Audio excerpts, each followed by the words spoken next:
ओम शांति। आज की 5-12-20 की मुरली में 4 सब्जेक्ट रूपी मक्खन। आज बाबा ने धारणा और ज्ञान के सब्जेक्ट पर अधिक बल दिया, लेकिन हमें चारों सब्जेक्टों पर ही पूरा ध्यान करना है।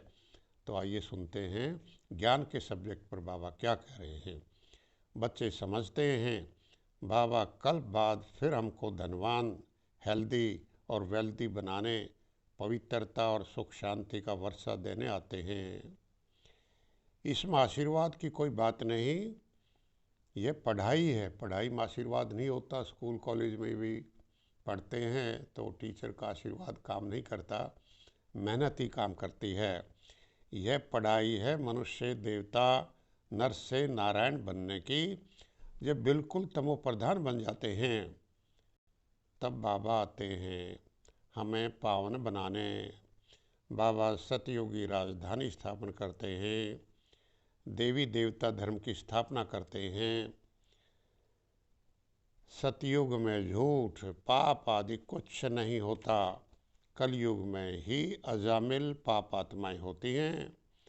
तब मैं आता हूँ, मेरा भी ड्रामा में पार्ट है, मैं भी ड्रामा के बंधन में बांधा हुआ हूँ। देखो बाबा, अब बनाने वाला, ड्रामा को बनाने वाला शिव बाबा स्वयं है, लेकिन इतना निरहंकारी है, ये बोल रहा है कि मैं भी ड्रामा के बंधन में बांधा हुआ हूँ। बाबा कहते हैं यह खेल ही उतरने और चढ़ने का है। पतित से पावन, पावन से पतित बनना है। ये कोई डिफ़िकल्ट बात नहीं है बहुत सहज। परंतु युद्ध कौन सी है, यह न समझने के कारण शास्त्रों में लड़ाई की बात लिख दी है। राक्षसों और देवताओं की अस्त्र शस्त्रों से लड़ाई दिखा दी है, असली बात समझी नहीं गई। वास्तव में माया रावण पर जीत पाना बहुत बड़ी लड़ाई है। चक्कर लगाया, नाटक पूरा होता है, अब वापस घर जाना है। इस संगम युग पर हमारे 3 पिता हैं। परम पिता परमात्मा, वह विदेही है, विचित्र है, परमधाम निवासी हैं।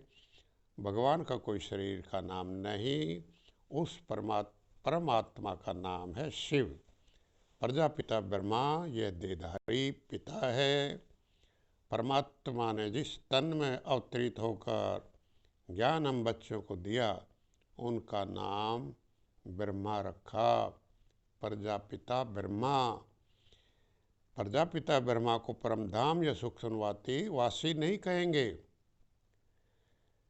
अब भक्ति में तो ब्रह्मा को सूक्ष्म वतनवासी माना गया है, लेकिन ब्रह्मा तो प्रजापिता है। प्रजा यहाँ धरा पर है तो वो यही चाहिए, प्रजा का पिता है, वो स्थूल वतन में ही होना चाहिए। प्रजा तो यहाँ है स्थूल वतन में, प्रजापिता को भगवान नहीं कहा जाता है। लौकिक बाप को पिता कहेंगे।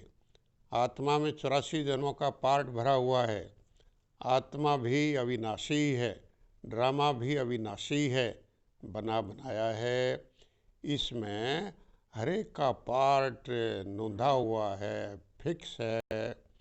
कुछ भी होता है, नथिंग न्यू, कुछ नया नहीं। पहले भी हुआ था 5000 साल पहले, वो का वो फिर हो रहा है। ऐसे नहीं कहेंगे कब से शुरू हुआ। कुदरत कहते हैं ना, जैसे समुद्र अथवा आकाश का अंत नहीं निकाल सकते, सृष्टि चक्र के आदि मध्य अंत को जानने से तुम चक्रवर्ती राजा बन जाते हो। चक्रवर्ती राजा बनने का राज खोल दिया बाबा ने। ये तुम्हारा जन्मसिद्ध अधिकार है, सभी बच्चों के लिए बाबा ओपन कर रहा है। ब्रह्मा द्वारा स्थापना, शंकर द्वारा विनाश, विष्णु द्वारा पालना। अब बाबा हमें बंदर से मंदिर लायक वह वर्थ पाउंड बना रहे हैं, बहुत कीमती बना रहे हैं। अभी योग के सब्जेक्ट पर आइए सुनते हैं बाबा क्या कह रहे हैं। हम घड़ी घड़ी बाप को याद करते हैं, फिर याद टूट माया दीवा बुझा देती है। 8-10 वर्ष पुराने बच्चे, 8-10 वर्ष पुराने बाबा ने उनको अच्छे झाड़ कहा है, भी गिर पड़ते हैं। झाड़ इसलिए हैं क्योंकि वो सेवा भी करते हैं, औरों को भी बाबा से जोड़ते हैं, तो पूरा झाड़ का झाड़ बन जाता है, लेकिन वो भी गिर जाते हैं माया के चंगुल में आकर। याद में रहेंगे तो मजबूत हो जाएंगे। देही अभिमानी बनो। बाबा आकर हमें सहज याद की यात्रा सिखलाते हैं। बाबा युक्ति बताते हैं, मामेकम याद करो। मामेकम अर्थात केवल एक मुझ बाप को याद करो तो सतो प्रधान बन जाएंगे। बाबा कहते हैं, तुम्हारा तो एक बाप ही सब कुछ है। मेरा तो एक शिव बाबा, दूसरा ना कोई। ये रट लग जानी चाहिए।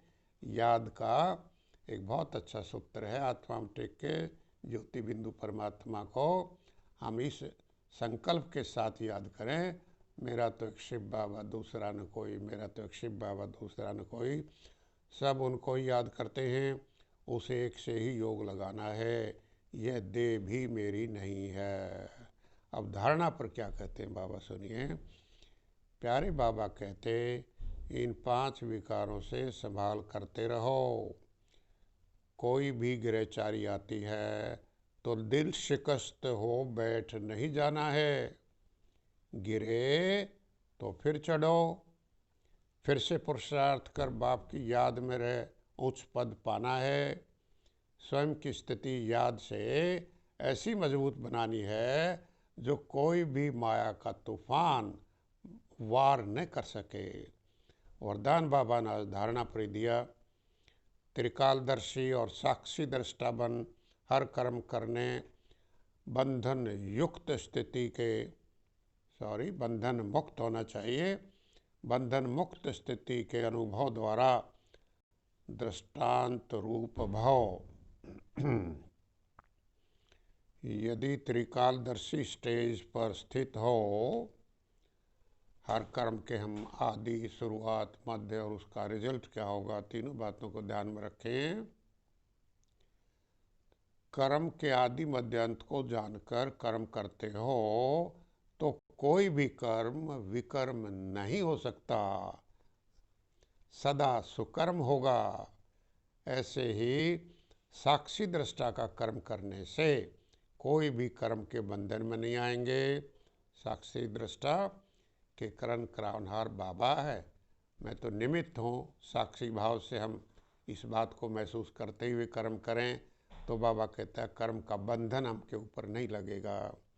कर्म करते न्यारे और प्यारे रहेंगे तो अनेक आत्माओं के सामने दृष्टांत रूप बन जाएंगे, उदाहरण बन जाएंगे दूसरे लोगों के सामने, और ये हमारा भाग्य जमा होगा। इससे स्लोगन बाबा क्या कह रहा है देखिए। ये भी बाबा धारणा पर ही स्लोगन दे रहा है बाबा, जो मन से सदा संतुष्ट हैं वही डबल लाइट हैं। संतुष्टता एक महान दिव्य गुण है जो कुछ प्राप्त है उससे संतुष्ट रहना और दूसरों को भी संतुष्ट करना। तो बाबा कहता है इससे हम डबल लाइट बन जाते हैं, ज्ञान स्वरूप, प्रकाश स्वरूप, शक्ति स्वरूप बन जाते हैं। अब सेवा के सब्जेक्ट पर बाबा क्या कहता है। बाबा अब हमें वर्थ पाउंड बना रहे हैं, तुम भी औरों को बनाओ। कल पहले वाले ही इन बातों को अच्छी रीति समझेंगे। तुम प्रदर्शनी आदि में आने वालों को चित्रों पर समझाते हो, बाबा का परिचय देते हो। इन सेवाओं द्वारा ही तुम अमरपुरी की स्थापना करते हो। अमरपुरी की स्थापना हम इन सेवाओं द्वारा ही करते हैं प्रदर्शनी आदि में। Yes, I think this is over. सेवा का सब्जेक्ट भी पूरा हुआ। अब इसमें देखने की बात है कि ये 4 सब्जेक्टों का मक्खन आपके सम्मुख था। दूध से मक्खन निकालने में बड़ी मेहनत लगती है, समय लगता है, 3-3.5 घंटे लग जाते हैं। परंतु आपने इतना करना है, इस मक्खन से देसी घी बनाना है। दूध से मक्खन निकालना मुश्किल, मक्खन से घी बनाना बहुत आसान। आपने चारों सब्जेक्टों के एक एक मुख्य कीमती रत्न को, ज्ञान की बात को, हर सब्जेक्ट के एक ज्ञान की बात पर अभी मनन करना है कि बाबा ने आज इस सब्जेक्ट पर ये कहा, ज्ञान पर ये कहा, योग पर, याद पर ये बात बहुत अच्छी कही बाबा ने, ये मुझे अच्छी लगी। इसी तरह से फिर धारणा की क्या बात कही है बाबा ने, और फिर सेवा पर क्या कहा बाबा ने। एक एक दो दो सेंटेंस, ऐसे सिर्फ 2 मिनट में आप मक्खन से घी निकाल सकते हैं और बहुत शक्तिशाली बन सकते हैं। अच्छा, ओम शांति। Thank you.